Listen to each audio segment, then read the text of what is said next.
गांव के किनारे एक छोटा सा खेत था जहां रामू नाम का किसान रहता था।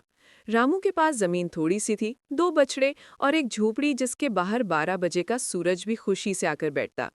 रामू सुबह सवेरे उठता, बीज बोता, नदी से पानी लाता और सारे दिन मिट्टी की महक में हाथ डालकर काम करता। उसकी सादगी और मेहनत गांव भर में मशहूर थी। दूसरी तरफ पहाड़ियों के पार एक महल था, सोना, चौड़ी खिड़कियां और बड़े बड़े इल्म वाले मशीर। वहां का बादशाह राजा विक्रम हिकमत ताकतवर, मगर कभी कभी दिल में खालीपन लिए बैठा करता। वो मुल्क के मामलात देखता, अदलो इंसाफ के बारे में सोचता, मगर एक सवाल हमेशा उसके जहन में घूमता रहा। अच्छी हुक्मरानी वाकई कैसे होती है? एक साल खुश्क साली आ गई, खेत सूखे, नदी कम हो गई और गांव वाले परेशान। रामू ने अपनी थोड़ी सी खुराक बचाई, मगर जब उसने देखा कि गांव के बच्चे भूख से आंखें जमा कर रहे हैं, तो उसने अपने हिस्से में से रोटी लेकर बांट दी।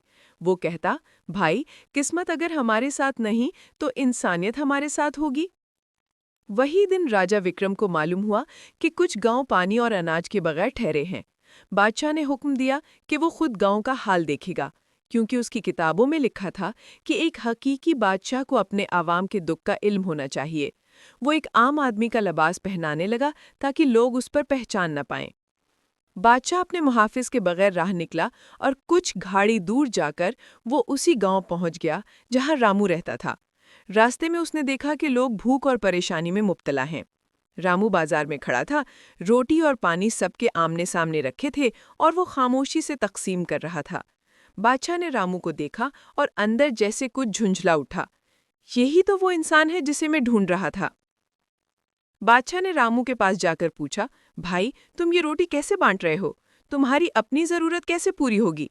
रामू ने मुस्कुराकर कहा, मेरे घर में भी थोड़ा है, मगर अगर मैं उसे खुद खा लूं तो मेरे पड़ोसी मर जाएंगे। जो कम है वो बांटने से बढ़ जाता है, दिल में सुकून आता है। बादशाह ने कहा, तुम्हें तकलीफ नहीं होती? रामू ने जवाब दिया, तकलीफ तो होती है, मगर बादशाही होती तो कौन तकलीफ